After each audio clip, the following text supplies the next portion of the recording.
ओम नमः शिवाय। मेरे पास एक जादुई इंस्ट्रूमेंट है आज, और इस प्यारे से इंस्ट्रूमेंट से जब मैंने पूछा कि प्रभु जी आपका नाम क्या है, तो इसने मुझे अपना नाम बताया ऊद। देखिए ऊद कितने अच्छे हैं, लेकिन इनमें दो दो तारे हैं हर जगह। यहाँ भी दो, यहाँ भी दो, यहाँ भी दो, यहाँ भी दो, यहाँ भी दो, सिर्फ ऊपर वाली एक है। और इसको बजाने के लिए ये इतना लंबा सा है। देखिए इसको ऐसे करके अंदर को पकड़ते हैं, क्योंकि मेरा भी पहली बार पाला पड़ रहा है तो मुझे खुद नहीं मालूम। ऐसे पकड़ के इसको फिर ऐसे बजाते हैं। और आपको एक विचित्र चीज़ पता चले कि देखिए इसमें कोई भी बीच में जो फ्रेट्स होते हैं वो है नहीं, और ये बिल्कुल ऊपर से नीचे तक एक ही है। और इसको बजाना भला वो तो हमारे लिए बहुत टेढ़ी खीर है, फिर भी आपको परेशान करने के लिए कुछ तो बजाना पड़ेगा। तो इसको कैसे बजाएंगे?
तो आपने देखा कि इसमें एक अलग सी बात है। जैसे हम जब सितार बजाते हैं तो हम उस तारों को ऊपर नीचे खींचते हैं, तो वो एक अलग सा ध्वनि पैदा करती, बिल्कुल धीरे से ऊपर जाता हुआ स्केल और नीचे आता हुआ। अब इसमें भी आपको अनुमान से उन जगहों पे जाना पड़ता है जहाँ स्वर है। जैसे और इसमें स्वर अपने आप ऊपर बढ़ रहा है।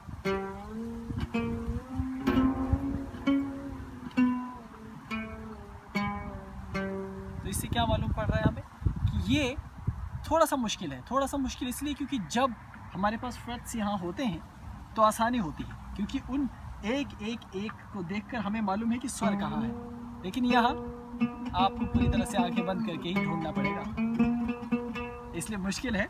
लेकिन कोई बात नहीं, मेहनत करते रहने से ही होगा कुछ। तो हम तो अभी नन्हे मुन्ने हैं, इसमें नए हैं, लेकिन कोशिश जारी रखेंगे।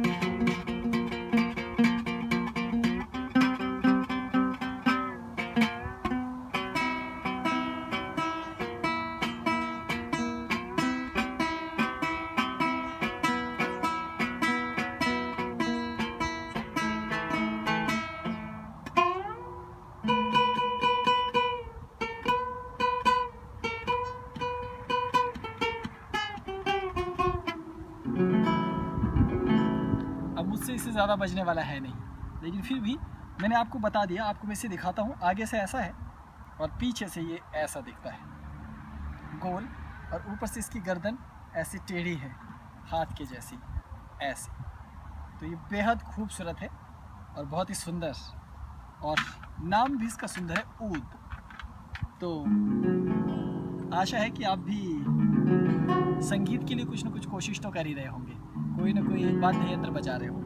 खैर, आज का मेरा विषय ये ऊद नहीं है। मैं आपको ऊद बजाने सिखाने नहीं आया हूँ, ये तो बस मुझे मिल गया, तो इसलिए मैंने सोचा कि आपको दिखा देता हूँ ये नया इंस्ट्रूमेंट कैसा है। तो आज का जो मेरा विषय है वो थोड़ा सा अजीब है, क्योंकि ये पूरी दुनिया कैसे चलती है? क्या केवल आकर्षण उसके पीछे है? क्या आकर्षण का सिद्धांत सब कुछ करता है?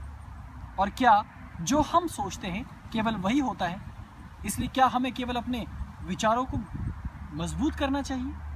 आज हम इन्हीं सब चीज़ों पर बात करते हैं। तो पहले मैं ऊद को इसके बैग में रख देता हूँ आसानी से, ताकि बिल्कुल सुरक्षित बचा रहे। फिर आगे बात करते हैं कि क्या होना चाहिए। तो सबसे महत्वपूर्ण तत्व क्या है? क्या विचार? क्योंकि जब मैं भारत से बाहर आया, या पश्चिम के देशों में जब मेरा लोगों से मिलना हुआ, बातचीत करने की जब बातें शुरू होती हैं, दौर चलते हैं, तो बहुत सी नई चीज़ें जानने को मिलती हैं, कई नई बातें सामने आती हैं। उनमें से एक बड़ी गहरी बात है कि लोग यहाँ एक विचार को बड़ी गहराई से मानकर बैठे हुए हैं, उसे पकड़ कर बैठे हुए हैं, और वो कहते हैं कि सब कुछ आकर्षण के सिद्धांत पर काम करता है। सब कुछ, सारी दुनिया, सारा ब्रह्मांड एक दूसरे से बंधा हुआ है और आकर्षण के सिद्धांत से बंधा हुआ है। और ये भी उनका मानना है कि हमारे भीतर एक अद्भुत विचार क्षमता है, और यदि हम अपने उन विचारों को, यदि हम अपनी उन भावनाओं को एकत्रित करके उसे कहीं एक ओर लगा देते हैं, तो हम अवश्य उससे एक अद्भुत ऊर्जा प्रकट कर सकते हैं। जैसे कि यदि मुझे ज़िंदगी में बहुत बड़ा आदमी बनना है, तो वो कहते हैं कि इसके लिए आपको सोचना शुरू करना पड़ेगा। पहले आपको इसका सपना लेना होगा। तो जब आप इसको सोचना शुरू करते हैं और अपने अंदर ही अंदर इसका रूपांतरण, चित्रांकन इसका शुरू कर देते हैं, तो जल्द ही वो घटनाएं होने लगती हैं। इसलिए कभी भी आपको उल्टा अथवा नकारात्मक नहीं सोचना चाहिए, क्योंकि सब कुछ आपके विचारों पर निर्भर करता है। वो उदाहरण देते हैं कि यदि आपको किसी बाज़ार में जाना है, वहाँ भीड़ अधिक है, तो ये सोच कर जाइए कि वहाँ भीड़ नहीं है, तो आप देखोगे कि वहाँ भीड़ खत्म होने लगेगी। वो ये भी तर्क देते हैं कि आपके विचारों में इतनी अधिक क्षमता है कि आप जैसा जैसा सोचते हो वैसा होने लगता है। यदि आप नकारात्मक विचार अपने मस्तिष्क में लाते हैं, जैसे कि मैं आज कहीं जाऊंगा तो मुझे दुर्घटना होने का भय है, दुर्घटना ना हो जाए, दुर्घटना ना हो जाए, तो दुर्घटना हो जाती है। लेकिन यदि आप सोचते हैं कि मेरी कोई दुर्घटना नहीं होने वाली, मैं बिल्कुल साफ सुथरा हूँ, तो आप ये देखेंगे कि सचमुच आपके जीवन में कोई दुर्घटना नहीं। तो क्या सचमुच विचार इतने मजबूत हैं? क्या सारी दुनिया केवल विचारों पर चलती है? तो क्या आपको केवल एक स्थान पर बैठकर केवल सोचते रहना चाहिए, दिन रात केवल यही? और क्या केवल सोचने से सब कुछ बदल जाएगा? और क्या सब कुछ आपके मन मस्तिष्क के ऊपर निर्भर करता है? क्या आपका मन जो सोचता है वही पूरा हो जाता है? और क्या आपका मन सही सोचता है? ऐसी बहुत सी बातें हैं। तो मैंने ये देखा कि सब लोग इन विचारधाराओं पर चल रहे हैं। बहुत अच्छा है, क्योंकि ये कोई नई बात नहीं है। योग में जिसको धारणा कहा जाता है, वो इन विचारों में से प्रकट होने वाला एक तत्व है, एक विद्या है। जैसे कि आपने इन नए दौर में देखा होगा, यहाँ एक चिकित्सा पद्धति जिसको रेकी का नाम दिया गया, कि रेकी के माध्यम से आप चिकित्सा कर सकते हैं। वो क्या है? एक वैचारिक प्रणाली। वो कहाँ से संचालित होती है?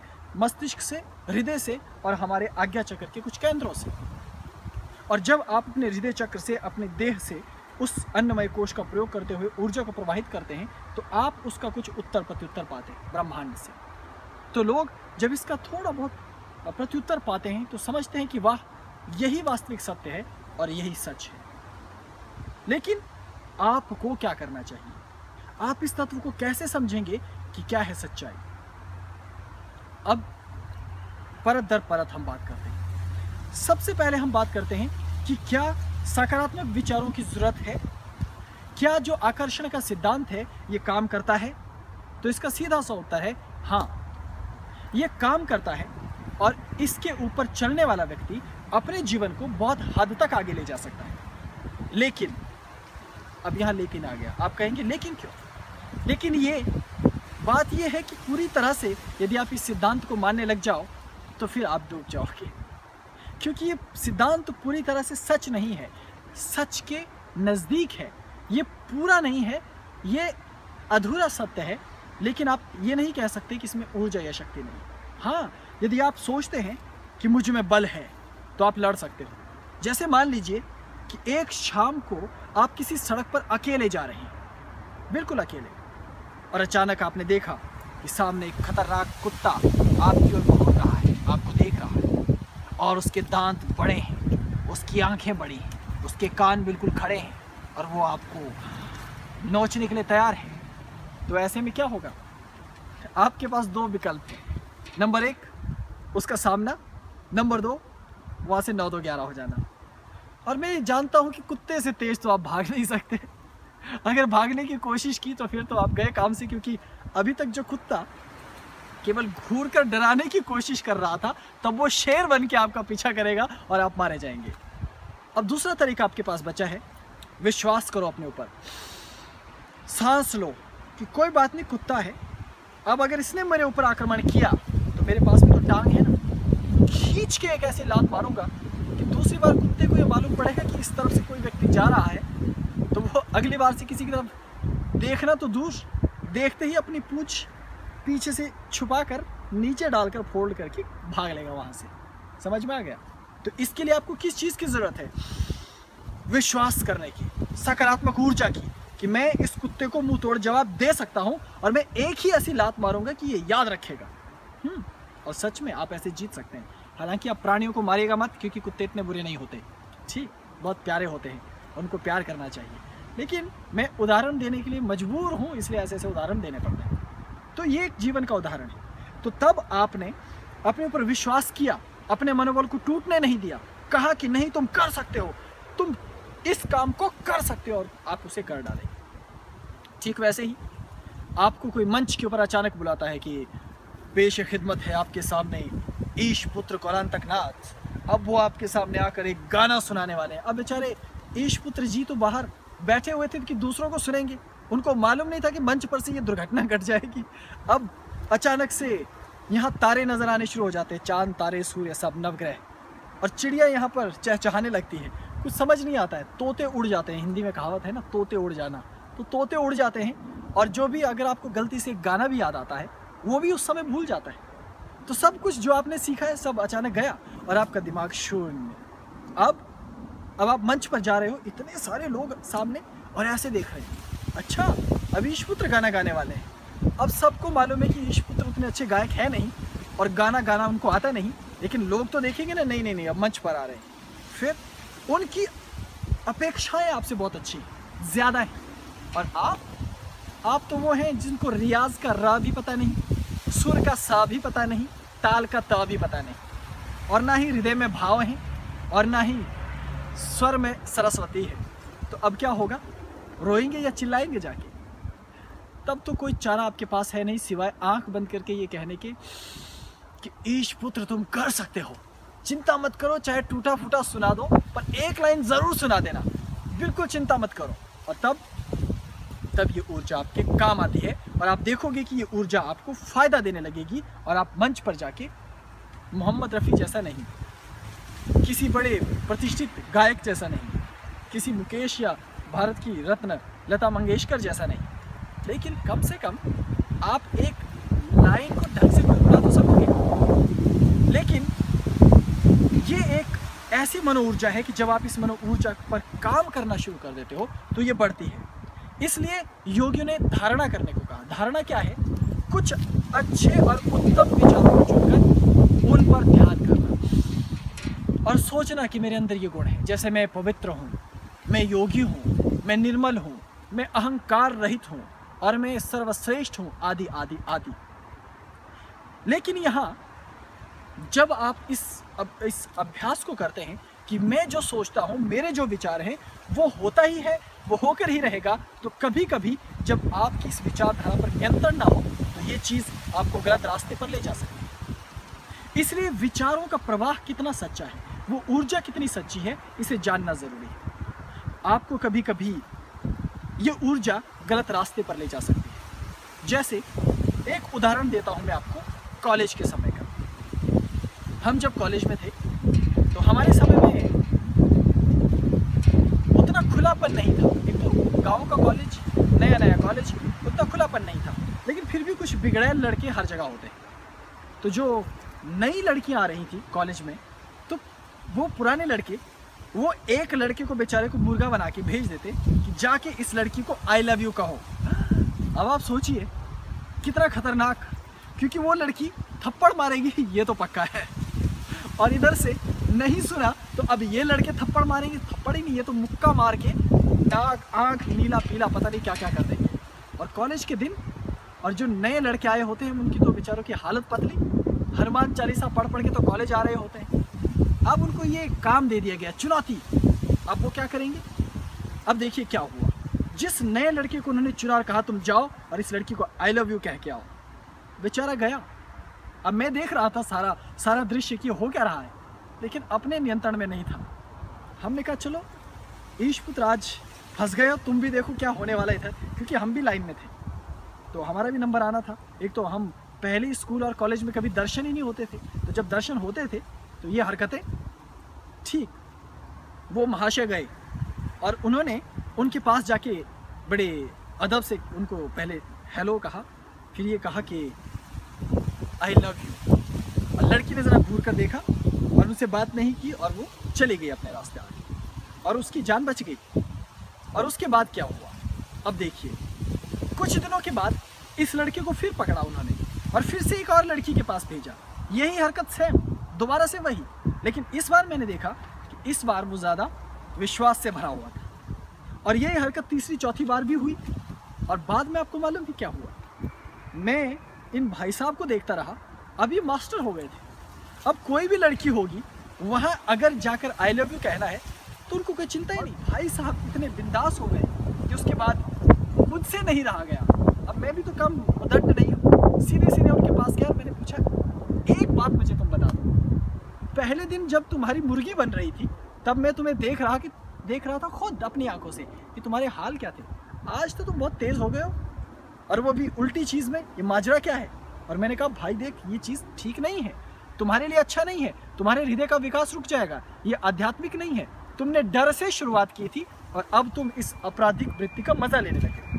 तो वो क्या कहता है मालूम, पहले मुझे डर लगता था लेकिन अब मेरे पास कॉन्फिडेंस है, कॉन्फिडेंस। भाई का कोई कुछ नहीं बिगाड़ सकता। कमाल है, भाई इतनी जल्दी बदल गए, मुझे मालूम नहीं। तो ये क्यों हुआ? क्योंकि उनके भीतर का जो मनोबल था वो धीरे धीरे बढ़ता गया गलत दिशा में, और उन्होंने ये मान लिया कि अब उनका कोई कुछ नहीं बिगाड़ सकता। और देखिए, वही मनोऊर्जा जो किसी अच्छे काम में लगकर उन्नति देती, अब उसने इस व्यक्ति को बिगाड़ दिया। अब इसमें अहंकार आ गया, अब इसकी वही मनोऊर्जा इसका नुकसान करने लग गई। ऐसा होता है ना। इसलिए कभी कभी आपका मन क्या कहता है इसको जानना जरूरी है, क्योंकि हर जो चीज़ आपको चाहिए यदि आप उसको कागज़ पर लिखने लग जाओ, दिमाग में उसका चित्रांकन करने लग जाओ, तो वो आपके लिए सही है ये ज़रूरी नहीं है। इसलिए प्रकृति ने एक ऐसा वातावरण निर्मित किया है जहाँ वो केवल आपका वश नहीं चलने देते। सोचिए, अगर मैं सोचूं कि पूरी दुनिया मेरी मुट्ठी में आ जाए, मैं पूरी दुनिया को गुलाम बना लूँ, मैं पूरी दुनिया को मसल डालूं और दिन रात ये सोचूं, क्या हो जाएगा? नहीं। क्यों? क्योंकि उसकी एक सीमा है भाई, क्षमता है, और हम उस सीमा और उस क्षमता को लांघकर उस पार नहीं जा सकते। इसलिए मैं चाहूं भी तो पूरी दुनिया को निचोड़ नहीं सकता नींबू की तरह। आप चाहे जितना मर्जी आकर्षण के सिद्धांत पर काम करते रहिए, हर रोज रात को चांद को देखिए और कहिए कि मैं इस चांद को नींबू की तरह एक दिन निचोड़ूंगा अपनी मुट्ठी से। जितनी मर्जी आपकी विचारधारा प्रखर हो, जितना मर्जी आपका विचार मजबूत हो, जितने बड़े आप योगी हो, आपसे नहीं होने वाला। इसका मतलब ये है कि आपके सोचने, आपकी विचार की और आपके भीतर की इस सकारात्मकता, इस आकर्षण के सिद्धांत की भी एक सीमा है जी। इसलिए अगर आप ये सोचें कि सब कुछ आकर्षण पर चलता है तो आप गलत हो। आकर्षण का एक छोटा सा उदाहरण मैं देता हूं। जब आप नए नए प्रेम में पड़ते हैं, किसी सुंदर कन्या को गुजरते हुए देखते हैं, या कोई सुंदर कन्या किसी सुंदर खूबसूरत लड़के को गुजरता हुआ देखती है, तो दोनों के यहाँ से दिल दिल दिल दिल निकलते हैं, यहाँ से लाल लाल कलर के, एक दिल, दो दिल, तीन दिल, बबल बबल वाले दिल दिल दिल, है ना। और लगता है कि वाह, कहानी शुरू। और ज्यों ही वो आकर्षण का सिद्धांत काम करता है, दोनों नज़दीक आते हैं। एक ही नारियल में दिल वाली शेप वाली स्ट्रॉ घुसेड़ के एक इधर से पीता है, एक उधर से पीता है। और जैसे ही उनका प्रेम शुरू होता है और ये आकर्षण का सिद्धांत धीरे धीरे गायब होने लगता है, तो कुछ दिनों के बाद दृश्य बदल जाता है। दिल वाली स्ट्रॉ अचानक बाहर निकलती है और नारियल लड़की लेके लड़के के सिर पर फोड़ती है और नारियल की बलि चढ़ जाती है वहाँ। तो आपने देखा आकर्षण का सिद्धांत कहाँ गया। इसका मतलब है कि आपके हृदय में जो मजबूत विचार आ रहे हैं, जो आप चाहते हैं जिंदगी में, वो सब चीज़ें सही नहीं होती। उन सब के पीछे आपकी वासनाएं, आपकी इच्छाएं काम करती हैं, आपकी इंद्रियां काम करती हैं। क्योंकि आपकी इच्छाएं अनियंत्रित हैं, आपका मन अनियंत्रित है। आप क्या चाहते हो जीवन में ये आपको मालूम नहीं, क्योंकि आपकी इंद्रियां, आपकी वासनाएं आपको हमेशा नाचना चाहती हैं। तो जो आपकी थॉट्स हैं, जो आपके विचार हैं, वो आपकी इंद्रियों के द्वारा, आपकी वासनाओं के द्वारा बन रहे हैं। इसलिए अब आप सोचिए कि यदि आपके पास ये उचित पैमाना ना हो कि कैसे आपको एक सही रास्ते पर जाना है, तो आप गलत दिशा में अपनी सकारात्मक ऊर्जा को व्यय करते रहेंगे और उससे आपको लाभ नहीं होगा। जैसे मान लीजिए कि कोलांतक पीठ में, हमारे पीठ में लगातार शिविर होते हैं, क्योंकि कोलांतक संप्रदाय के शिविर अत्यंत जटिल, कठिन और दुष्कर होते हैं। हर किसी के बस की बात नहीं है नहीं करना। अधिकांश लोग तो जब वहाँ आते हैं तो आधी दीक्षा में ही भाग खड़े होते हैं। आधे तो ज़मीन पर बैठ नहीं पाते, आधों से मंत्र नहीं हो पाता, आधे तो हनुमान चालीसा पढ़ते रहते हैं कि कब जल्दी शिविर खत्म हो। क्यों? क्योंकि बहुत जटिल है आम लोगों के लिए। ये निम्न स्तर के साधकों के लिए नहीं, उनको पहले तैयार किया जाता है। जब उनका स्तर उतना हो जाए तब उनको मौका दिया जाता है। इसलिए यदि एक दीक्षा शिविर है तो उसके लिए 5,000 से 10,000 लोग आवेदन करते हैं। अब आप सोचिए 10,000 लोगों ने आवेदन किया तो क्या 10 के 10,000 वहाँ आ जाएंगे? नहीं। और वो 10,000 लोग कोई आम लोग नहीं हैं, वो पहले से जानते हैं कि साधना क्या है। वो जानते हैं कि कोलांतक पीठ में मजबूती चाहिए। वो जानते हैं कि यहाँ हर कोई टिक नहीं पाएगा, क्योंकि आधे को समझ नहीं आता, ऊपर से निकल जाता है। ऊपर से निकल जाएगा तो वो कहेगा अरे ये तो किसी काम के हैं नहीं, इनको कुछ आता नहीं, ये सब तो बिल्कुल फर्जी है, सब ढोंग है, क्योंकि खुद को समझ नहीं आ रहा, उसका अपना स्तर नहीं है बेचारे का, तो क्या करेगा। या फिर वो कहेगा कि उफ मुझसे इतना ही हो सकता है, महाराज जी हम जा रहे हैं, तो 2 घंटे रह के वहाँ से निकल लेंगे। इसलिए जो 10,000 लोग हैं उनकी मनोबल और मनोक्षमता बहुत ज़्यादा है। वो चाहते हैं कि हमें वहाँ जाना है और वो कहते हैं कि हमें किसी भी तरह वहाँ पहुँचना है। लेकिन क्या है, बीच में कोलांतक की टीम है। अब ये टीम निर्धारित करती है कि उनमें से केवल 20 लोगों को चुनना है। अब आप सोच लीजिए 10,000 में से केवल 20 लोगों को। अब अगर 10,000 के 10,000 लोग ये सोचें कि नहीं हमें तो कोलांतक पीठ अभी पहुंचना, हम पहुंच के रहेंगे, हो जाएगा, तो क्या ये सच है? ऐसा जरूरी नहीं है कि जो लोग चुने गए 20, वो उनका मनोबल या उनके आकर्षण की क्षमता इतनी अधिक थी, वो इतने अधिक मजबूत थे कि देखिए वो 10,000 में से वहां पहुंच गए। यहाँ पर उनका तुक्का लगा है। तुक्का नाम का शब्द समझते हैं ना आप? हिंदी में बहुत अच्छी व्याख्या है इसकी। जैसे आप किसी पासे को पलटते हैं तो उसमें से एक पासा जरूर आएगा, और इसे अब तो गणित भी समझता है, इसे प्रोबेबिलिटी कहते हैं ना आजकल, मैंने ऐसा कुछ समझा, प्रोबेबिलिटी का एक सिद्धांत इसका बनाया गया है। तो ऐसी बहुत सारी चीज़ें हैं बीच में जिनको आपको समझने की ज़रूरत है। तो वो लोग जो मेरे पास पहुंच गए हैं वहाँ दीक्षा में, ये ज़रूरी नहीं कि वो योग्य हैं, ये ज़रूरी नहीं कि वो महान हैं, ये ज़रूरी नहीं कि उनकी मनो ऊर्जा अत्यंत विकसित है और वो अपने तेज, अपने प्रताप, अपने बल के कारण वहाँ पहुँचे। इसमें भाग्य भी है। जैसे कि मैंने हमेशा उदाहरण दिया है कि आप 2 टांगों पर खड़े हैं, जैसे मैं खड़ा हूँ, देखिए 1 टांग और 2 टांग। अब इस पर खड़ा हूँ, अब देखिए, अब मैंने 1 टांग ऊपर उठा दी और इस टांग को मैंने ऊपर रख लिया और हाथ ऐसे जोड़ लिया। अब मैंने कहा कि मैं इस हाथ टांग को ऊपर ही रखूँगा और इसी पर स्थित रहूँगा। मैं रह सकता हूँ, कोई बात नहीं, थोड़ा मन लगेगा, बल लगेगा, इधर गिरूंगा, उधर गिरूंगा, ऐसे हिलूंगा, वैसे हिलूंगा, लेकिन रहूँगा ऐसे ही। क्यों? क्योंकि थोड़ा कठिन है, इसलिए मुझे इस 1 टांग को ऊपर करने के लिए मन ऊर्जा की ज़रूरत है, अभ्यास की ज़रूरत है। इसलिए केवल मन ऊर्जा से नहीं होगा, जो मैं धारणा विचार बना रहा हूँ उससे मेरा पाँव ऊपर नहीं रहेगा, अभ्यास करना पड़ेगा। उस विचार को पुष्ट करने के लिए क्रिया अर्थात कर्म भी करना पड़ेगा। जब कर्म और विचार दोनों साथ होंगे तब ये मेरी जंघा ऐसी की ऐसी होगी। लेकिन अब आप देखिए, अब दूसरा उदाहरण, इस जंघा को ऊपर रखूँ, अब मैं बहुत बड़ा योगी हूँ, महान योगी। अब मैं सोचूं कि अपने भीतर की सारी ऊर्जा को ऊपर करके अब इस दूसरी टांग को भी ऐसे ही फोल्ड करूं और हवा में रहूं, क्या ये पॉसिबल है? क्या ये संभव है? करके देखो, करो करो करो, तुम भी करो जरा, पता चला ये संभव नहीं है। क्यों?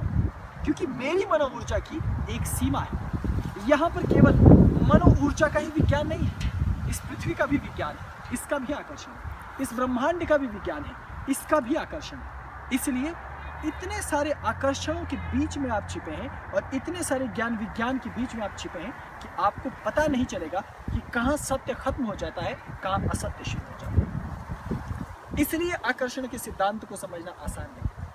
और हमेशा अगर आप किसी एक विद्या पर निर्भर रहते हैं, वो आपको गलत रास्ते ले जा सकते हैं। इसीलिए कुरान तक पीठ ने कहा ना आपको बार बार कि यदि आप योगी हैं तो केवल योग का ज्ञान क्यों ले रहे हो भाई, तंत्र को भी जानो। यदि आप तांत्रिक हो तो केवल तंत्र को क्यों समझ रहे हो, योग को भी जानो, मंत्र को भी जानो, वास्तु को भी जानो, रसायन को भी जानो, ज्योतिष को भी जानो, कर्मकांड को भी जानो। क्यों? क्योंकि जितना आपका इंटेलिजेंस बढ़ेगा, जितना आपका ज्ञान बढ़ेगा, जितना विवेक में वृद्धि होगी, उतना आप इस जीवन के द्वार को खोल पाओगे और इससे लाभ उठाओगे। समझ में आ रहा? इसलिए एक सिद्धांत पर मत निर्भर रहो। जैसे कि रैकी, अब आप रैकी से ऊर्जा प्राप्त करते हैं, उसे किसी को भेजते हैं, लेकिन हर समय ये ऊर्जा जाएगी, ये संभव नहीं है। इसका एक छोटा सा उदाहरण है। यदि आपने अपनी ऊर्जा इस ब्रह्मांड में भेजी, वातावरण है बीच में, तापमान है बीच में, ऋतुएं हैं बीच में, मानव निर्मित तरंगे हैं, ब्रह्मांड से आने वाली तरंगे हैं, पृथ्वी की अपनी तरंगे हैं। कैसे आपको पता कि ये सारी तरंगे बिल्कुल सही तरीके से वहाँ जाएंगी और ये अमर है? खैर, मैं इन चीज़ों पर ज़्यादा पढ़ूंगा नहीं, क्योंकि फिर आप तर्क देने लग जाएंगे और मेरे पास इतना समय नहीं है अपने जीवन में कि मैं आपके तर्कों का उत्तर दूँ। क्योंकि मैं ये जानता हूँ कि जो अनुभव है मैं वो जानता हूँ और उसे मैं दावे से कहता हूँ। और बाकी आपका काम है सत्य खोजना, मेरा काम नहीं। ये मेरा सत्य है, मेरी अनुभूति। इसलिए योग में क्या किया गया, योग में धारणा नाम की एक चीज़ है कि सकारात्मक सोचो। लेकिन ये जो धारणा है, इसे वर्गीकृत किया गया कि आपको केवल यही सोचना है और ये नहीं सोचना है। क्यों? क्योंकि इंद्रियां आपको न चलाएं। इंद्रियां चलाती है ना हमेशा। कभी भी इंद्रियों ने हमें सही दिशा नहीं दी। मान लीजिए मीठा खाना मेरे लिए बुरा है, मैं एक ब्लड शुगर का मरीज़ हूँ, तब भी मेरा मन कहेगा ना, तो मैं सोचता हूँ कि मीठा मेरे लिए बुरा है, लेकिन मैं कहूँगा कोई बात नहीं, थोड़ा सा खा ही लेता हूँ, क्या जाता है। इंद्रियां कहेगी ना, ललचाएगी और मैं उसको खा जाऊँगा, जबकि वो मेरे लिए बुरा है, मुझे नहीं खाना उसे, लेकिन मैं खा जाऊँगा। इसलिए इंद्रियों की बात मत सुनना। इंद्रियां हमेशा आपको बहुत गलत निर्णय देती हैं और आपको बहुत बाद में पता चलता है कि ये करना बुरा है। जैसे जब आपके पास पैसा आ जाता है, धन आ जाता है या बल आ जाता है, तो मैंने कहा ना आप घमंडी हो जाते हो, अकड़ जाते हो। और ऐसा अकड़ा हुआ व्यक्ति जीवन का सुख नहीं देख पाता, क्योंकि इंद्रियां अकड़ा देती है। अब अच्छा भला विनम्र आदमी, झुकने वाला शालीन, घमंड ने अकड़ा दिया। क्रोध जब आता है, आपके मस्तिष्क की संपूर्ण काबिलियत नष्ट हो जाती है और आप केवल अशुभ कार्यों की तरफ ध्यान देने लग जाते हैं। अहित अपना भी करते हैं, दूसरों का। तो ये आकर्षण का सिद्धांत केवल इतना ही नहीं है। इसलिए योगियों ने कहा कि सबसे पहले विवेक पैदा करो, विवेक के साथ साथ कर्म पैदा करो। जब आपका हृदय शुद्ध होगा, आपको पता है ना विचार कहाँ से पैदा होगा, आपके अंतस से। और इस अंतस को जब तक आपने पवित्र नहीं किया, मजबूत नहीं किया, आप धारणा के लायक नहीं हो पाए। और जब तक आप धारणा के लायक नहीं हुए, तब तक आप एक मजबूत विचारशील व्यक्ति नहीं बनते। इसलिए सबसे पहले ज़रूरी है ध्यान करना। ध्यान से क्या होगा?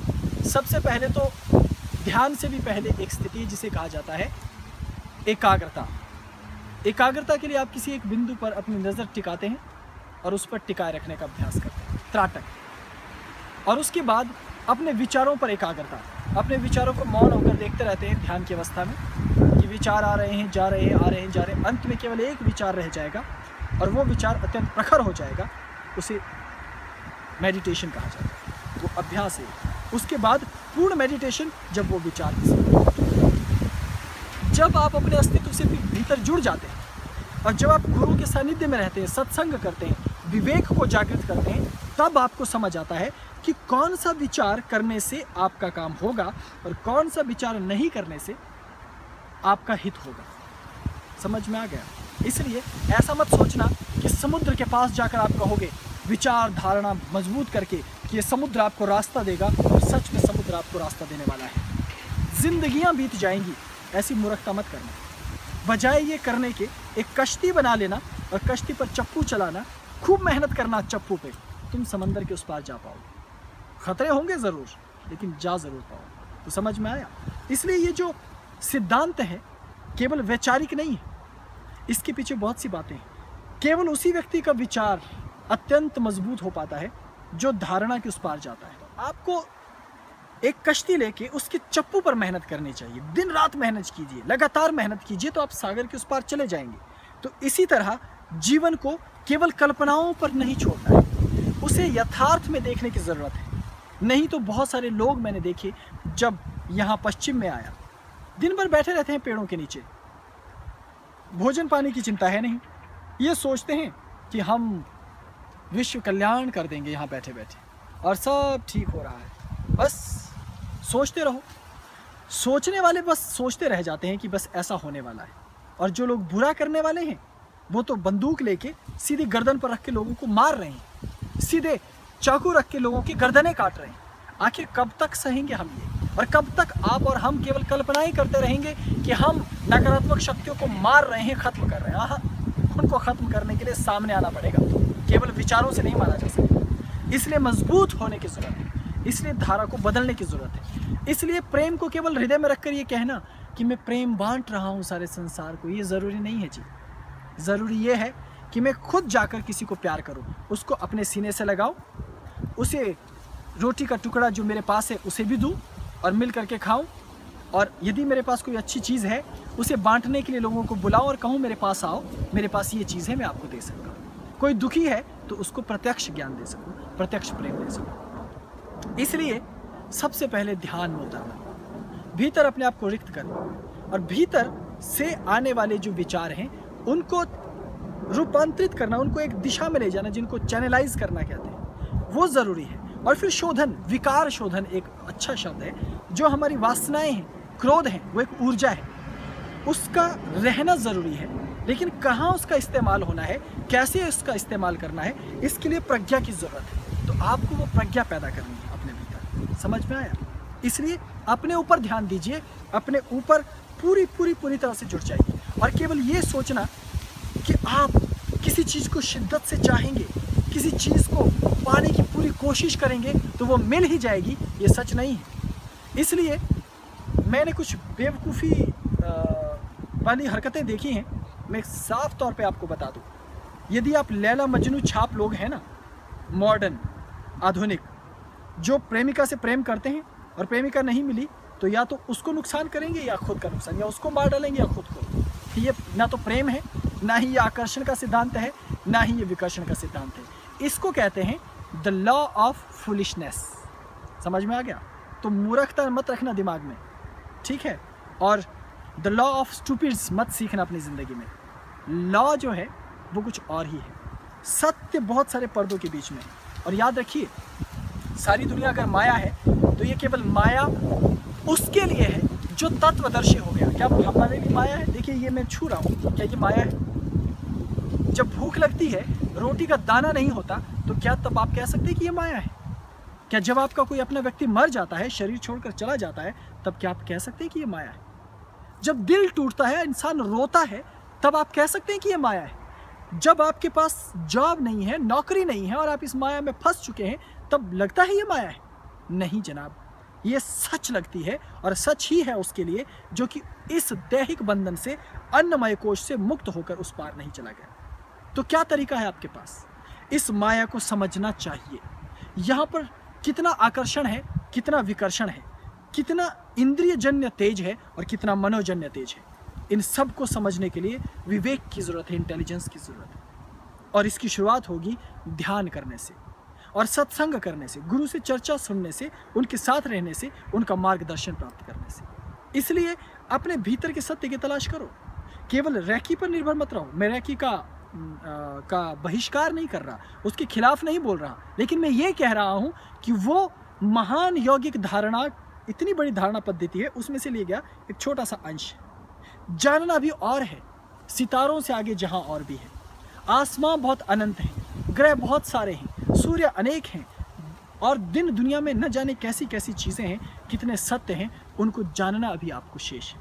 इसलिए केवल एक ही नियम पर निर्धारित मत रह जाइएगा, अपनी तलाश कीजिएगा और जारी रखिएगा। और मैं बताऊं, अगर आकर्षण का सिद्धांत है ना, तो पृथ्वी पर विकर्षण का सिद्धांत भी है जी।